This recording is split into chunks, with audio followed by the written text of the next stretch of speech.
Hi guys! Nag-decide ako gawan ng video tong TBook MN25 mini PC since wala ako masyadong nakitang reviews nito lalo para sa mga interested buyers na kagaya ko dito sa Pinas.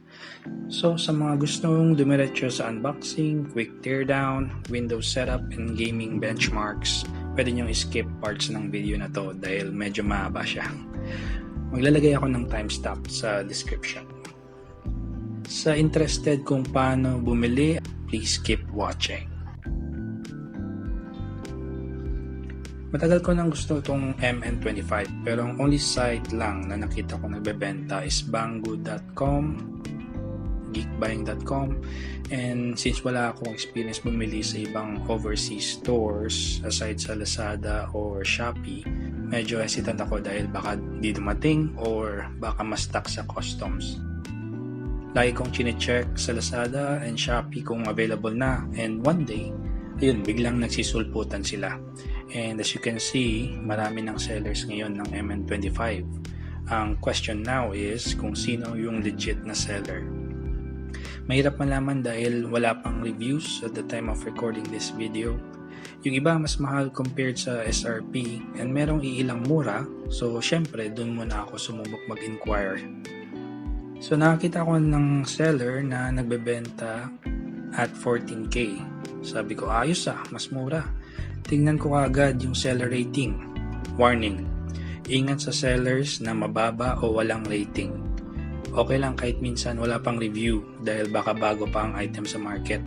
Pero ang importante is okay rating ni seller. Alam niyo naman yung kasabihan, if it's too good to be true, it's false.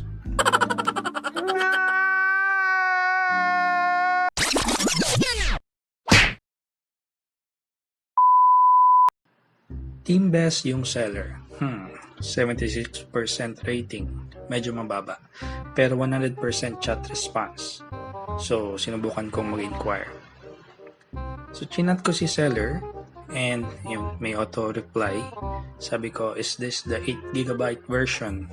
Sumagot siya. 8GB DDR4 and 256GB storage. Humabol pa. Yes, dear. Ito yung napapansin ko sa mga Chinese sellers. Dear, madalas ang tawag nila sa customers. Di ko alam kung lost in translation lang.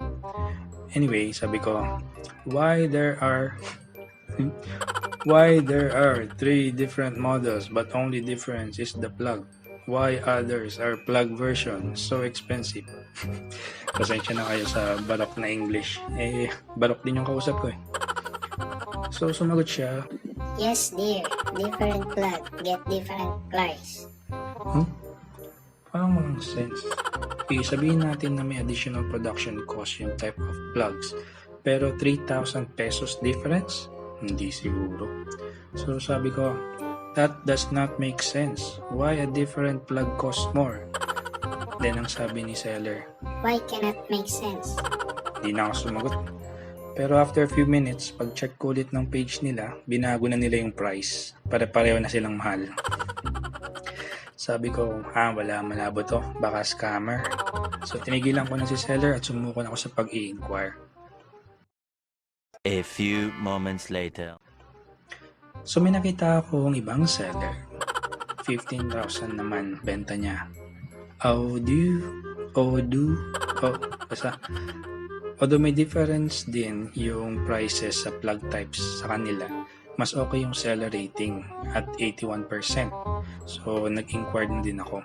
Similar questions and reasoning niya sa price difference is magkaibang seller daw yung different plugs. Okay, so sabi ko, sige na nga, take the risk. Total, naka-COD naman. So, I pulled the trigger and checked out. Medyo tumagal nga lang yung shipping and na-stuck siya sa customs sa Hong Kong. Ewan ko bakit. Kala ko hindi na darating . Several days later. Ayan, dumating na ang package. Ayaw pa pabuksan ng delivery guy, ewan ko bakit. So kabado pa rin ako kung tamang item nga ang laman ng package.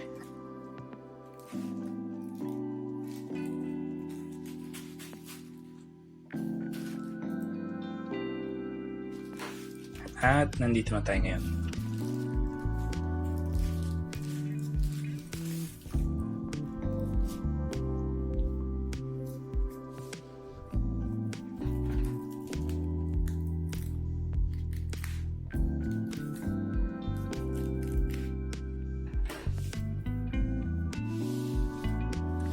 Simple lang ang packaging, hindi man lang naka-bubble wrap, manipis na styro lang nakabalot, pero mukhang safe naman yung item sa loob dahil matigas yung box. And naka-plastic seal naman siya. So mukhang di pa nabuksan. Tanggalin na natin tong plastic.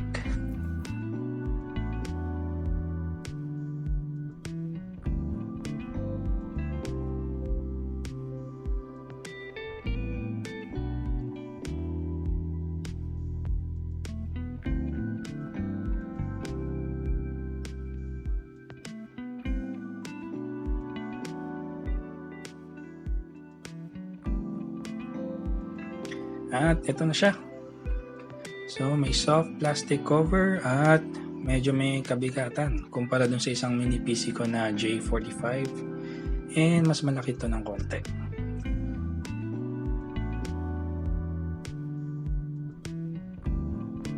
So sa front meron tayong power button, headphone jack, microphone jack, at 2 USB 3.0 ports.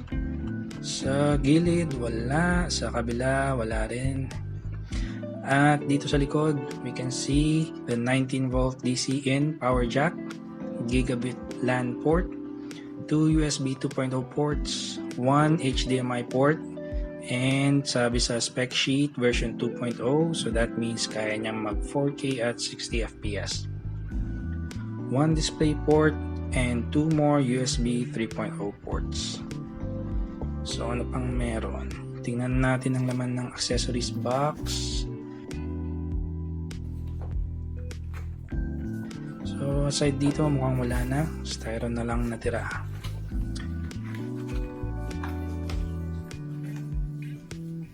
Okay, so sa accessories box meron tayong power cord, which is the EU plug. Ito yung dahilan kung bakit mas mura ang version na to kaysa dun sa ibang plug type. Next, meron siyang kasamang SATA adapter. So if gusto nating mag-add ng 2.5 inch drive storage. Lastly, yung power brick.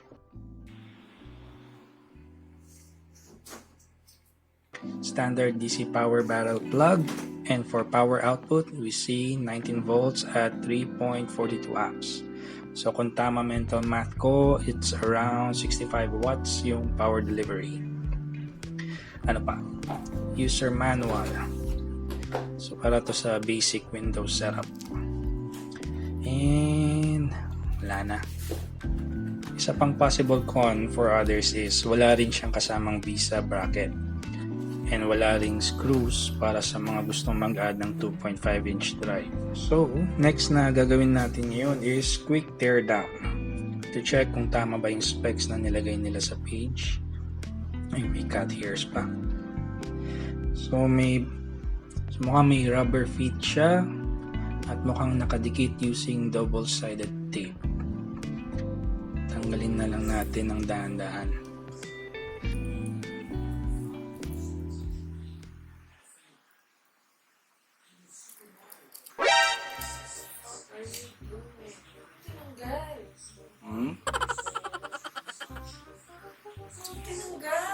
Kailangan kong check yung laman.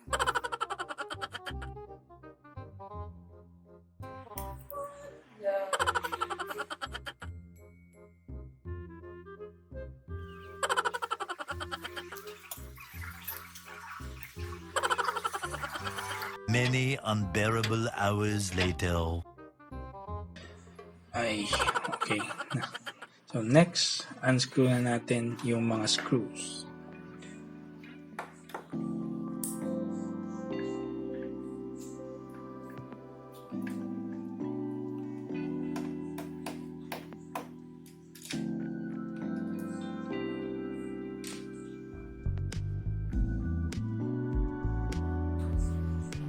So now, paano ito tatanggalin?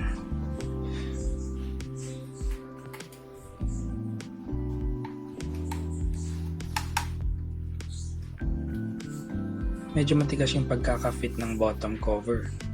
Timelapse na lang ulit para makita nyo yung struggle.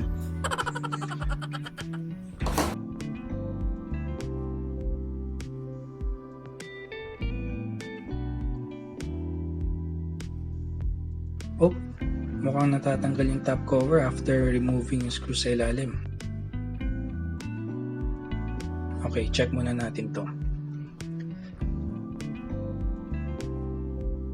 So, meron tayong dalawang Wi-Fi antennas. Yung isang review na nakita ko, isa lang yung Wi-Fi antenna. So, mukhang updated revision siguro to. Or baka magkaiba yung retail compared sa review version. And para sa cooling fan niya, mukhang gumamit sila ng gaming laptop cooler, which I think is good. So, balik na muna natin to. At buksan na muna ulit natin yung ilalim. Time-lapse ulit.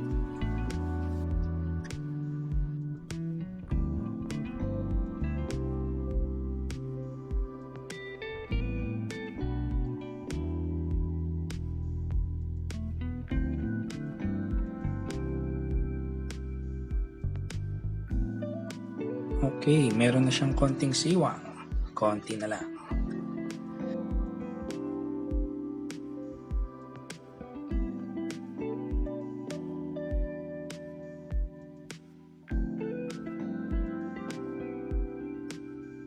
One eternity later. At last, nabuksan na sa wakas. Konting prying na lang kailangan.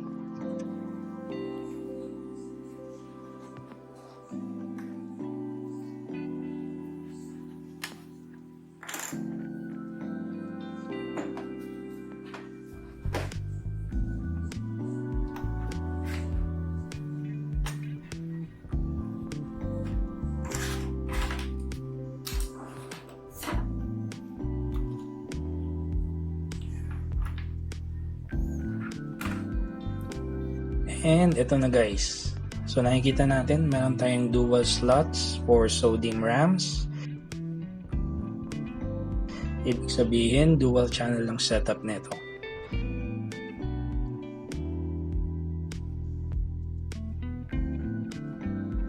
Meron din tayong isang NVMe slot na gumagamit ng 22x80 M.2 drive and CMOS battery. So in case kailangan nyong i-reset yung BIOS, pwede nyong tanggalin yan at ibalik. So next, subukan natin lagyan ng 2.5-inch drive yung storage compartment. Dito natin lalagay yun.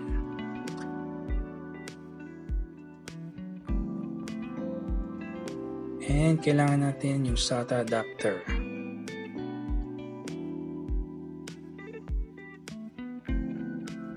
Na ikakabit sa mainboard.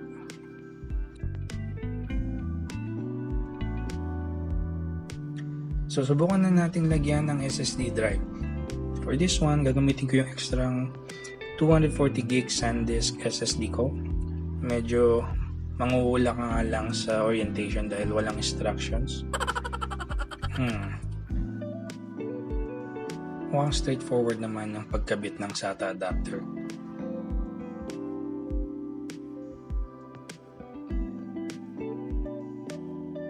As mentioned kanina, wala siyang kasamang screws para ma-install yung 2.5-inch drive. Sinwerte lang ako na meron akong mga spare screws from my other PC.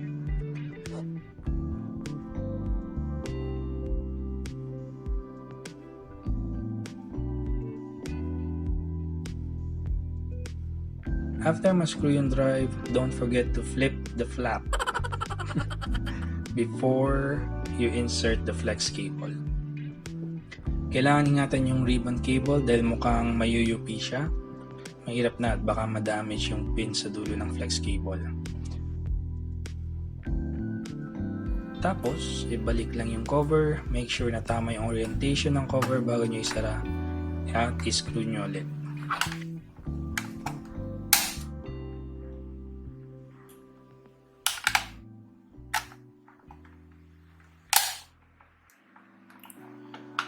Next, boot na natin yung Windows. Okay, as we can see here, yung Windows 10 nila pre-installed and pre-configured. Dahil hindi na tayo dumaan sa initial setup at may user account na si TBoW. I'm sure hindi rin okay ito sa ibang users, so if you want, pwede kang mag-reinstall ng Windows. I don't know if nagwo-work yung factory reset sa Windows version nila. Baka pwede natin i-test mamaya. Pero mabilis naman yung boot up ni Windows. Check lang natin muna yung Task Manager.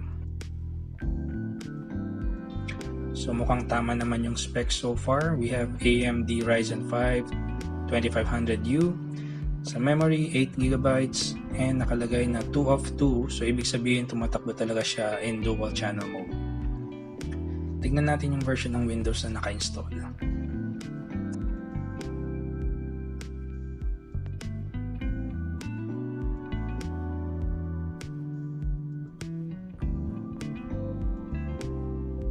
Okay, so mukhang Windows 10 Home to. Kaya lang, version 18.03 pa. So expect na maraming updates yung ida-download nito hanggang makaabot sa latest version. So sinubukan ko rin na i-reset to factory yung mini PC para maging personalized sana. Apparently, di siya gumagana and may ganitong error. So mukhang only solution is reinstall na lang yung Windows. Sabi nila yung serial daw or yung license is nasa BIOS, pero chinek ko, wala akong nakita.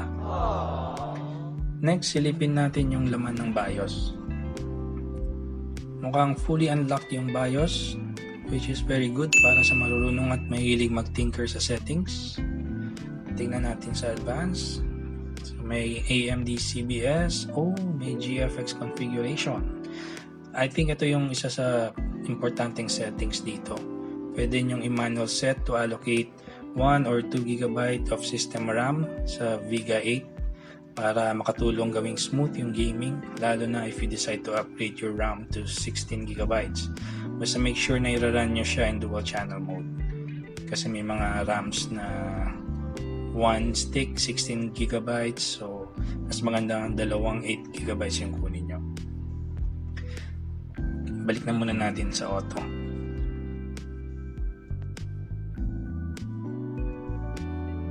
So maraming options yung BIOS na ito, pero wala akong gagawin dahil hindi ko naman alam kung ano yung purpose nila. Kailangan mo nang i-research.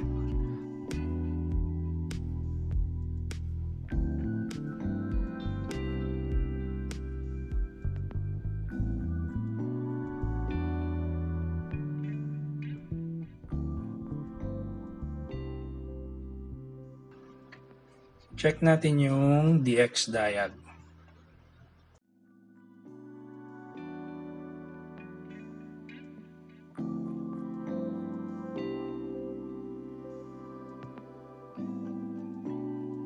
Then tingnan natin yung display tab. Okay, so mukhang kailangan talaga ng palitan yung memory allocation para sa graphics. Dahil ngayong naka-auto, 241 MB lang yung currently allocated niya. Most likely mag-allocate siya ng additional memory pag kailangan. Pero mas maganda kung may dedicated 1 or 2 GB siya para iwas stuttering during gameplay. Habang in-install ka pa yung Steam, tingnan natin yung Radeon software. Initial setup. So quick setup, gaming, continue.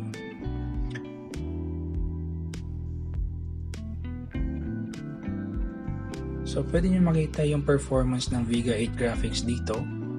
Make sure na updated yung GPU driver nyo para masigurado yung compatibility sa games.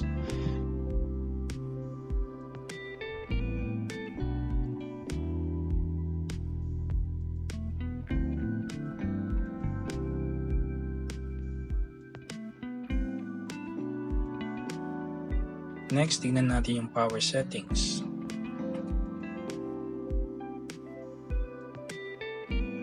Additional power settings. Okay, so currently nakaset siya sa balanced.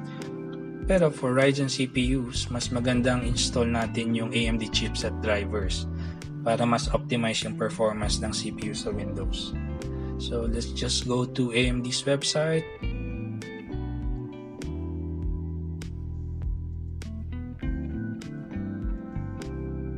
Select chipsets, mobile, AMD Ryzen,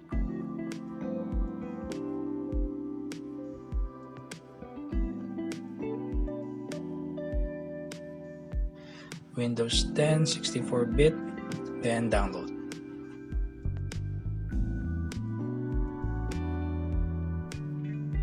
Pagkatapos ng download, install lang natin.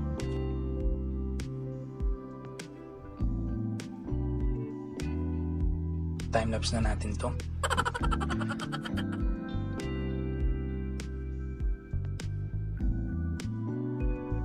After ng installation, restart computer.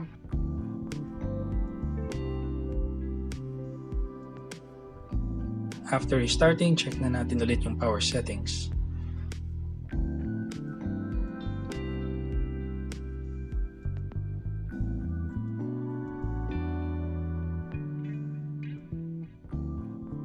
Ayan.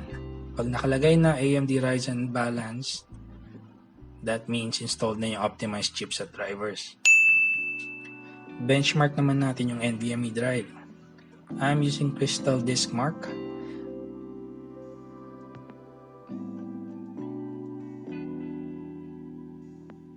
So ito yung final results niya. Not as fast as other NVMe drives pero pwede na.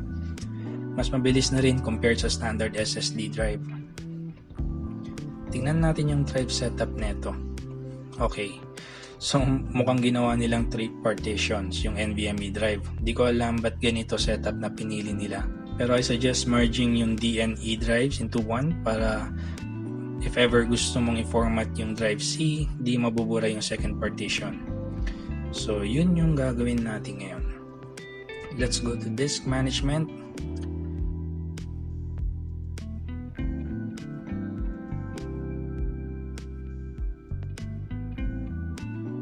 Delete na natin tong dalawa. Then create the partition.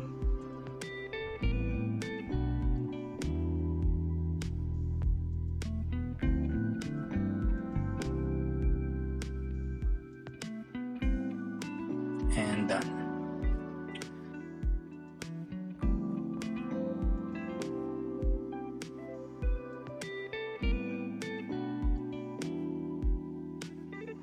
Quick look tayo sa hardware info.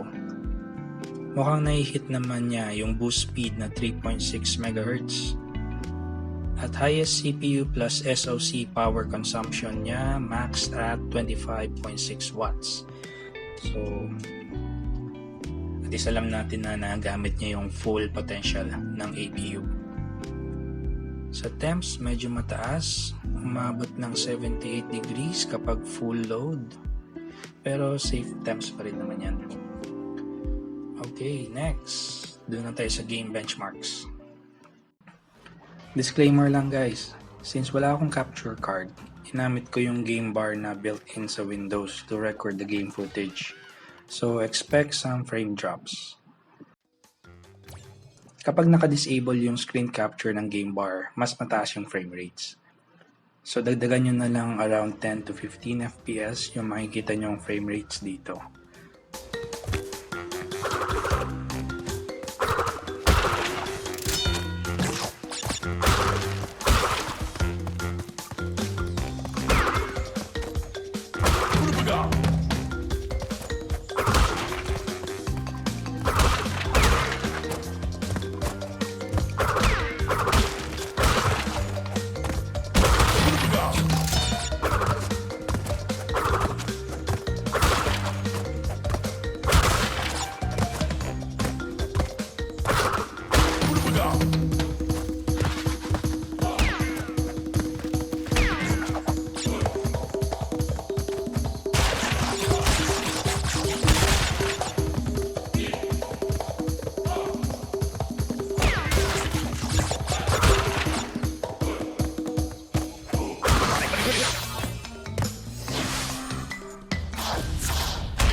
Get ready!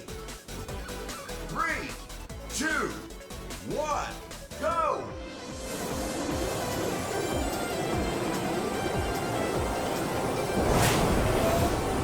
Low!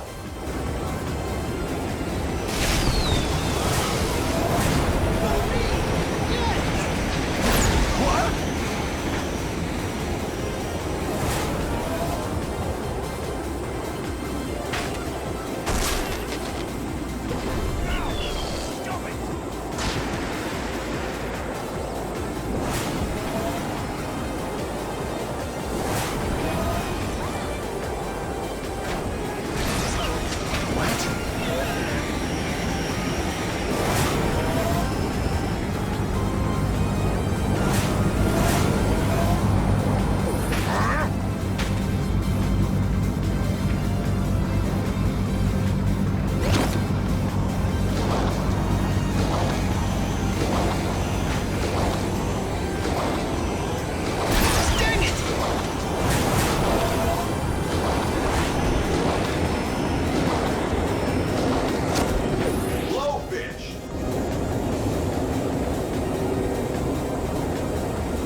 あ、支配人さん、待って、ちょうどよかったよ。お前雀荘の闇医者か。リさん、どこにいる？私、リさんに急ぎの用ある。急ぎの用？薬届けたい。リさん、痛み止めの薬切れる。取りに来る。なんて？リさん。あ。でも急いであげないと。薬切れると打たれた傷の痛みひどい。多分動けなくなるくらい。お願いね、支配人さん。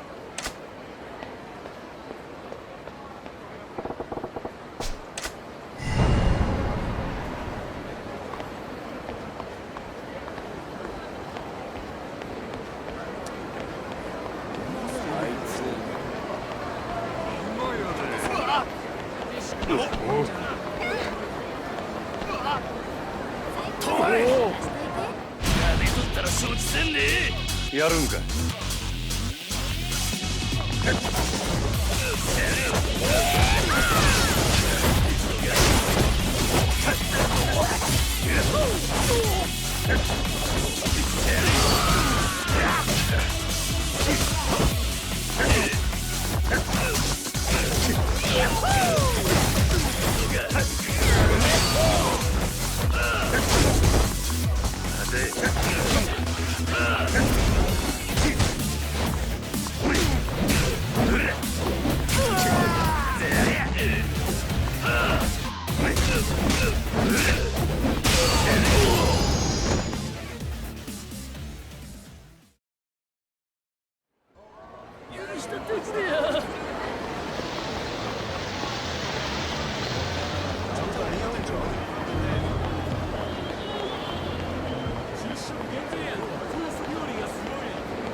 Let's move.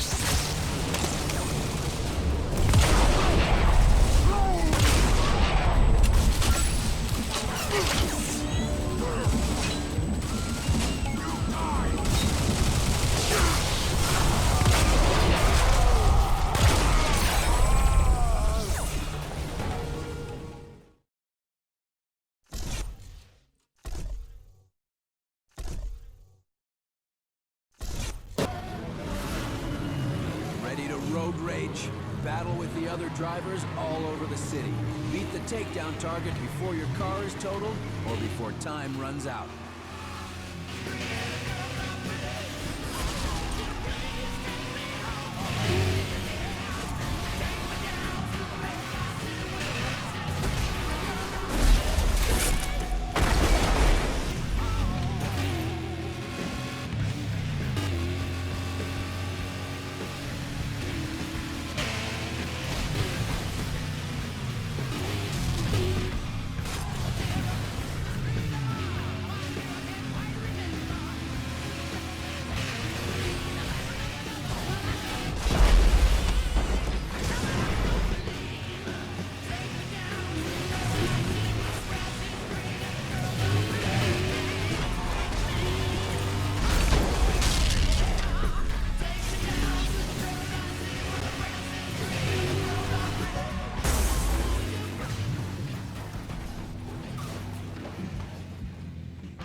Aye, pigs can fly. Take me with you, please. Don't pester me. Aye.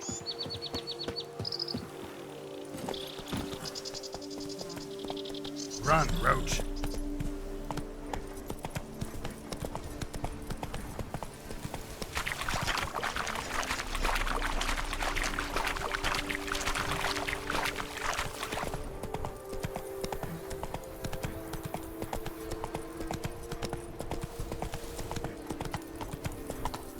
You all just get off my back.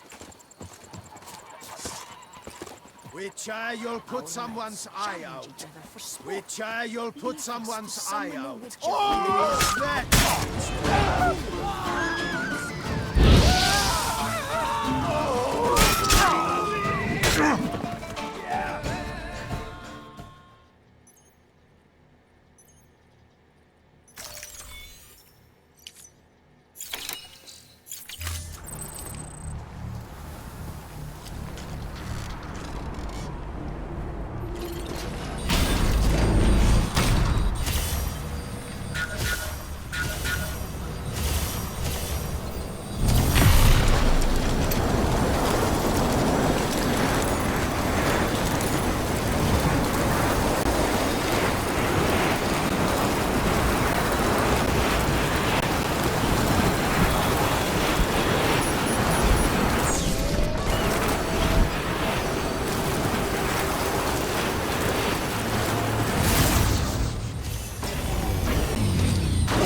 Delivery complete. Displaying performance evaluation.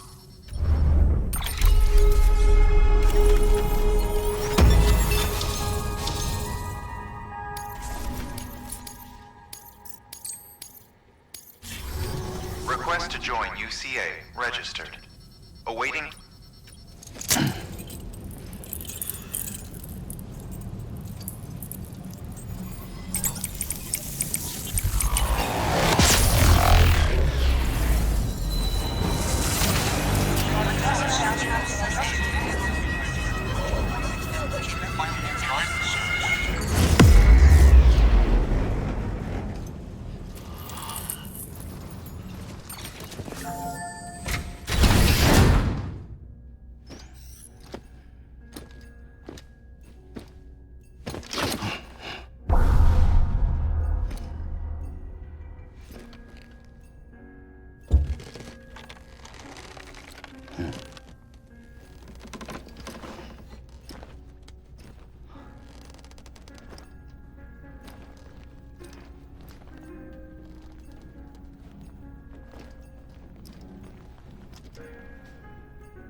mo.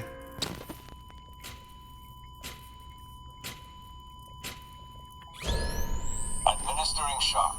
Stand clear.